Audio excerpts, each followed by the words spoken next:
un gusto y vamos a aprender cosas. Yo creo que el libro está muy bien coordinado, creo que es muy útil para las personas de acogida y para todos los que nos interesan estos temas tan sensibles. Contamos con especialistas además en la materia y ya vamos a empezar con lo que es el orden de intervenciones y voy a ceder la palabra a don Jesús Palacios, que es catedrático de Psicología Evolutiva de la Universidad de Sevilla.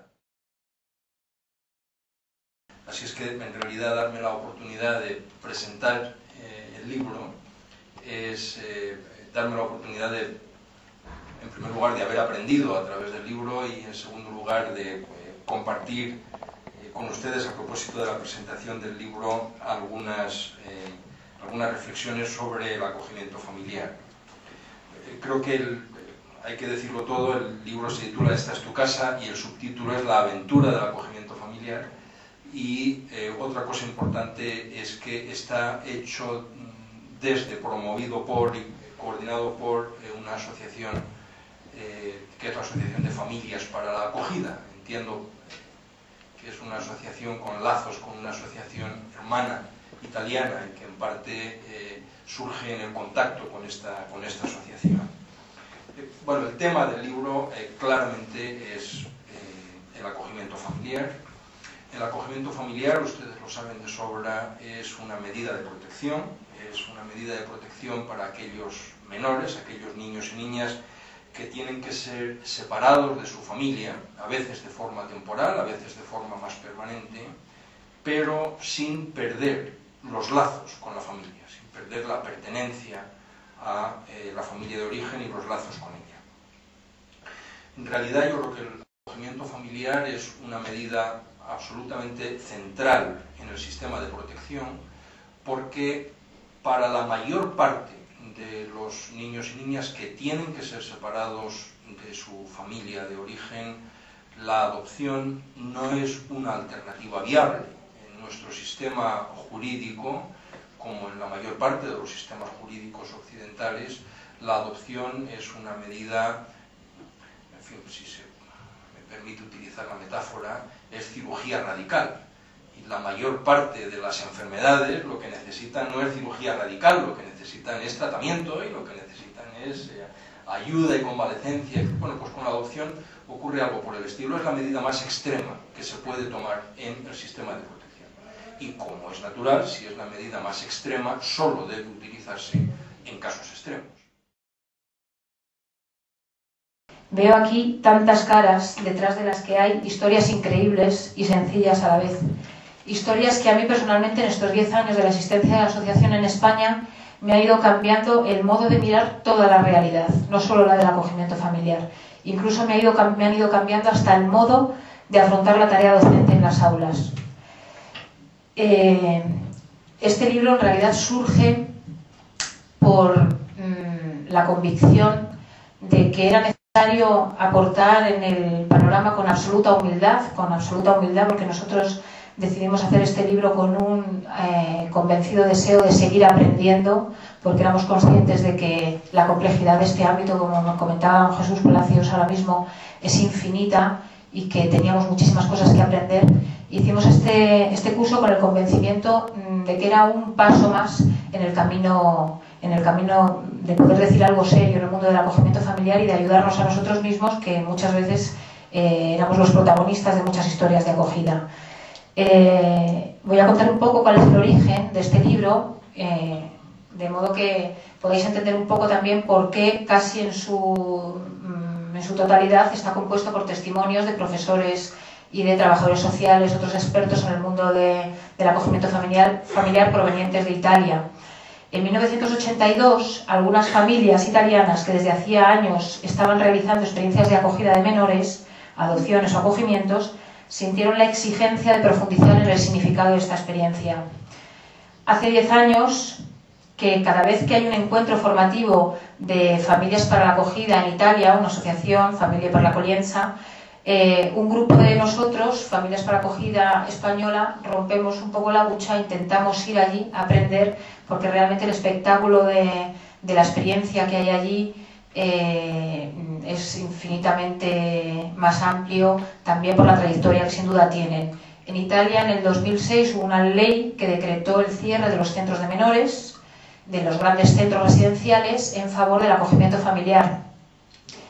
En el 2006, he dicho, no sé si he equivocado, en el 2006.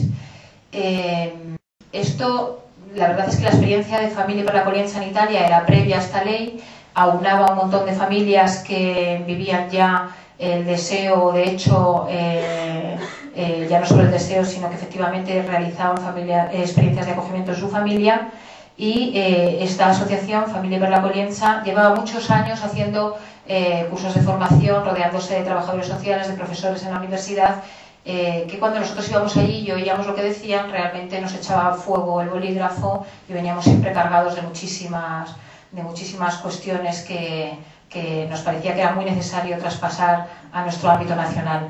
Es verdad que allí la realidad del acogimiento familiar es muy rica porque la administración ha favorecido mucho, también es verdad que tiene una administración mucho más descentralizada y es mucho más ágil quizá en ciertos momentos la promoción del acogimiento familiar, y en los últimos años es verdad que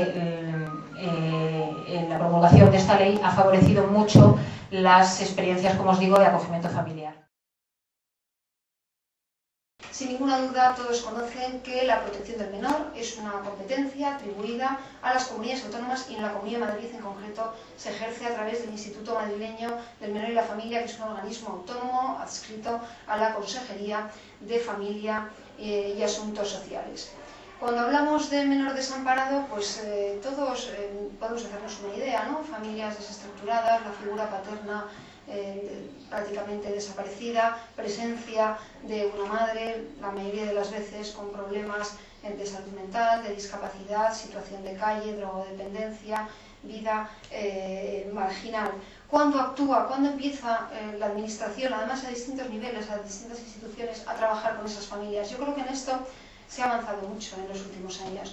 Sin ninguna duda, los servicios sociales municipales son los que en un primer momento tienen ese contacto con esos niños, con esas familias en situación complicada y familias desestructuradas. Por lo tanto, a día de hoy sí podemos decir que existen unas comisiones de apoyo familiar donde los servicios sociales municipales detectan cuáles son las familias de riesgo, y en esas comisiones se trabaja, ahí están presentes profesionales de educación, de sanidad, de servicios sociales municipales, de la Comunidad de Madrid competente en protección de menores, y ahí es donde se puede empezar a trabajar sobre el plan que se plantea o que consideramos más apropiado para ese niño. Y sin ninguna duda, la primera de las opciones es fortalecer a la propia familia, ¿no? A fortalecer a la propia familia, darle las herramientas para que supere esas dificultades.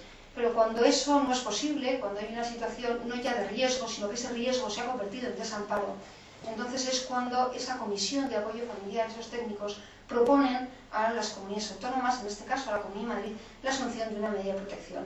Y lo primero, desde luego, que nos planteamos cuando asumimos una medida de protección es: ¿hay alguien de la familia extensa que se pueda hacer cargo del menor? ¿Hay abuelos, tíos que puedan, desde luego, si reúnen las condiciones adecuadas, hacerse cargo del menor? En esa línea es en la que primero se trabaja. No cabe ninguna duda que el acogimiento residencial de estos niños ha de ser la última de las opciones. Yo creo que en esto se está avanzando mucho desde todas las comunidades autónomas, y cada día somos más capaces de acercarnos a ese niño, ver cuál es su especial necesidad y, desde luego, buscarle la mejor de las opciones.